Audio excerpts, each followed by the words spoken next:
এটা হচ্ছে আমাদের বড় নানুদের ঘর। ওনার ছেলের বউ খুবই স্মার্ট। দেখেন কত সুন্দর করে ফুল গাছ লাগিয়েছে।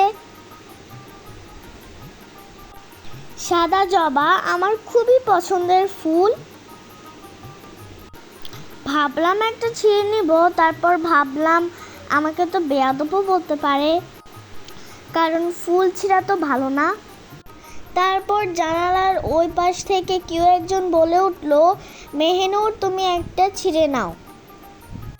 তারপর আমি একটা সাদা জবা ফুল ছিঁড়ে নিলাম। হে গাইস, আসসালামু আলাইকুম, my name is Mehenur Najat and welcome to my another blog. আমি আজকে চলে যাচ্ছি আমার ছোট ভাইকে টিকা দেওয়ার জন্য। এই যে দেখো আমার হাতে টিকার কার্ড, সাথে আমার খালামণি আর আব্রাহান আমার ছোট বোনও আছে। দেখো পুকুরের পাশে কতগুলো হাঁস। আমি আর আব্রাহাম দৌড়ে ওদেরকে পানিতে ফেলার চেষ্টা করতেছি। যাই হোক, গ্রামে আসলে এই একটা ভালো, অনেক মজা করতে পারি। যখন আব্রাহাম শুনে আমি নানুর বাড়িতে যাচ্ছি, ওকে আর তো দড়ি দিয়েও বেঁধে রাখা যায় না। আমাদের দুই খালাতো ভাই বোনের বন্ডিং অনেক ভালো। ও আমাকে ছোটবেলা থেকেই কখনো মারে নাই, সব সময় আমার সাথে মিলেমিশেই থাকে। গ্রামের রাস্তা দিয়ে হাঁটতে অন্যরকম ফিল হয়। আস্তে আস্তে আমরা টিকা কেন্দ্রে চলে এসেছি। এখন আমার ছোট্ট ভাইটাকে টিকা দেওয়া হবে।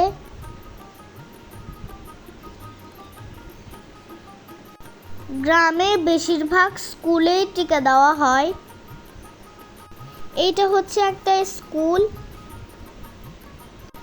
যখন টিকা দেওয়ার লোক আসে, তখন মাইক দিয়ে পুরো এলাকাটাকে জানিয়ে দেওয়া হয়। ঠিক তার ব্যতিক্রম কিছুই হয়নি, আজকেও হয়েছে। দেখো ছোট্ট একটা ছেলে কিভাবে সাইকেল চালাচ্ছে। ফাইনালি আমাদের টিকা দেওয়া শেষ হয়ে গিয়েছে, এখন বাড়ির উদ্দেশ্যে যাচ্ছি। ছোট ভাইটা একটু চিৎকার করে উঠল, ব্যথা পেয়েছে মনে হয়। আমার ছোটবেলার কথা মনে পড়ে গেল। মনে হয় আমিও এরকম কান্না করেছিলাম।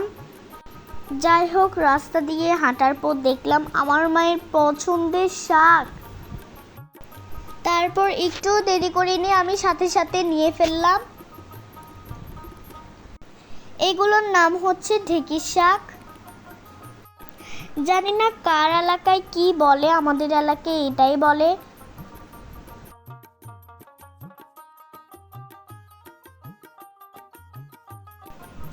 অনেকগুলোই পেয়েছি।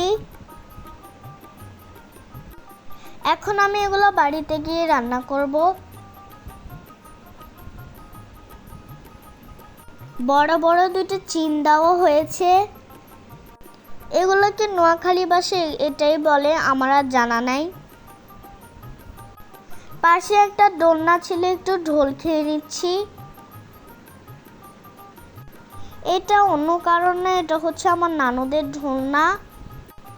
বাড়িতে আসার সাথে সাথে নানু আমাকে কাঁঠাল ভেঙে দিচ্ছে। কাঁঠালটা খুবই ভালো হয়েছে। আমাকে একেবারে এক প্লেট দিয়ে বসিয়ে দিয়েছে। সত্যি খুবই মিষ্টি, সেই মজা। একেবারে পেট ভরে কাঁঠাল খেয়ে নিলাম। খাওয়ার পরে নিজের হাতে শাকগুলো কুটে নিলাম। এই শাকগুলো কুটতে আমার অনেক ভালো লাগতেছে।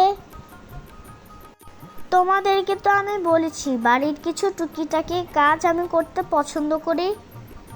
কেউ আমাকে জোর করে না, তারপর আমি নিজ থেকে করি। আল্লাহ হাফেজ।